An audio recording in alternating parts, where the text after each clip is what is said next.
बिस्मिल्लाहिर्रहमानिर्रहीम। अस्सलाम वालेकुम। उम्मीद है सब दोस्त खैरियत से होंगे, खुश होंगे, मज़े से होंगे।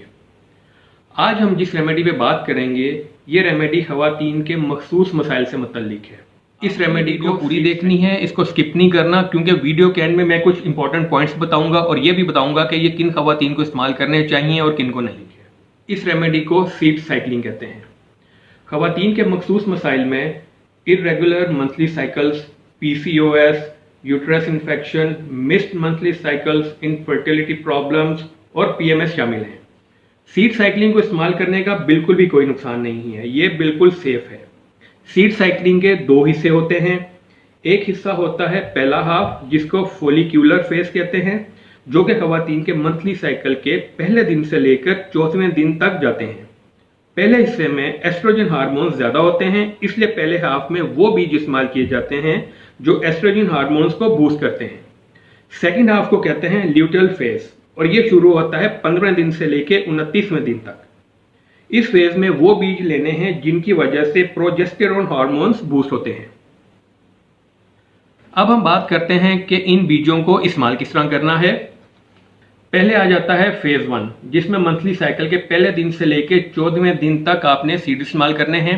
इसमें आ जाता है पंपकिन सीड्स या कद्दू के बीज और दूसरे नंबर पे फ्लैक्स सीड्स यानी अलसी के बीज। इन दोनों सीड्स का आपने एक एक टेबल स्पून इस्तेमाल करना है, या अगर आप चाहें तो इन दोनों सीड्स में से किसी एक का भी 2 टेबल स्पून इस्तेमाल कर सकते हैं। आप जो बीज लेते हैं, इन बीजों के लिए एक अहम बात यह है कि ये बिल्कुल ऑर्गेनिक होने चाहिए और रॉ होने चाहिए, यानी कि ये सॉल्टेड, फ्राइड या रोस्टेड बिल्कुल नहीं होने चाहिए। बिल्कुल सिंपल ऑर्गेनिक रॉ बीज आपने लेने हैं। सबसे ज़रूरी बात यह है कि इन बीजों को आपने कूट कर यानी ग्राउंड करके इस्तेमाल करना है। इनको साबुत आपने बिल्कुल भी इस्तेमाल नहीं करना। कुछ लोग कहते हैं कि इन बीजों को कूटना नहीं है, साबुत लेना है, जबकि हकीकत में ये इसके बिल्कुल बरअक्स है। इन बीजों को कूट कर पाउडर फॉर्म में ही इस्तेमाल करना है। इसकी वजह यह है कि जब बीजों को पीसा जाता है तो इन बीजों में मौजूद एंजाइम्स जो ख़वातीन के जिस्म में एक्स्ट्रा एस्ट्रोजन होते हैं उनके साथ बाइंड हो जाते हैं और बॉडी से निकल जाते हैं। इसलिए आपने इन बीजों को कूट कर या पीस कर ही इस्तेमाल करना है। इसके अलावा इनको पीसना या कूटना इसलिए भी ज़रूरी है क्योंकि अगर आप साबुत बीज लेंगे तो इनको हमारा जिस्म पूरी तरह से हजम नहीं कर पाएगा, जिसकी वजह से साबुत बीजों की एक बड़ी मिकदार हमारे जिस्म से स्टूल के साथ ही फ्लश आउट हो जाएगी, यानी जिस्म से निकल जाएगी और इन बीजों का बिल्कुल भी कोई फायदा नहीं होगा। इसकी सबसे बड़ी मिसाल तरबूज के बीज हैं। जिस तरह तरबूज के बीज अगर हमारे मैदे में चले जाएं तो वो साबुत ही हमारे जिस्म से निकल जाते हैं। बीजों को कूटने के बाद आपने 2 टेबल स्पून उस पाउडर का लेना है और उसको इस्तेमाल करना है।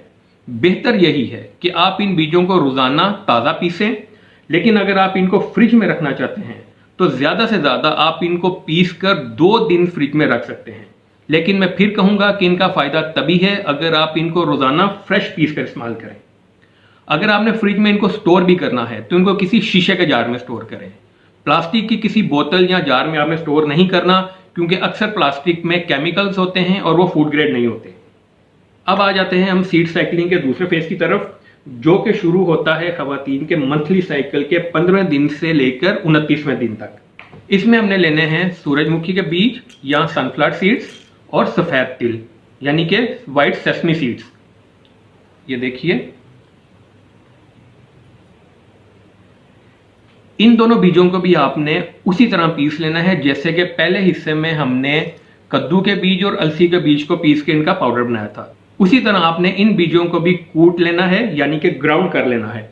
और ग्राउंड करने के बाद आपने इनका 1 टेबल स्पून सूरजमुखी के बीजों का और 1 टेबल स्पून सफ़ेद तिलों का ले लेना है जब आपने इनको कूट लेना है, या इन दोनों में से किसी एक बीज के भी आप 2 टेबल स्पून ले लें। और अब चलते हैं हम अपने उस इंपॉर्टेंट पॉइंट्स की तरफ जिसका मैंने वीडियो के शुरू में जिक्र किया था। नंबर 1, ये तमाम सीड्स आपने ऑर्गेनिक और रॉ लेने हैं। नंबर 2, तमाम सीड्स को कूट कर या पीस कर इस्तेमाल करना है। नंबर 3, प्रेग्नेंट ख़वातीन इसको बिल्कुल इस्तेमाल ना करें। नंबर 4, सीड साइकिलिंग हर उस फीमेल के लिए सूटेबल है जिसके मंथली साइकिल्स शुरू हो चुके हैं। अगर एज कम है तो सीड्स की मिकदार आधी कर दें। फर्स्ट हाफ में पंपकिन सीड्स और फ्लैक्स सीड्स इस्तेमाल करने हैं और सेकेंड हाफ में सूरजमुखी के बीज और सफ़ेद तिल इस्तेमाल करने हैं।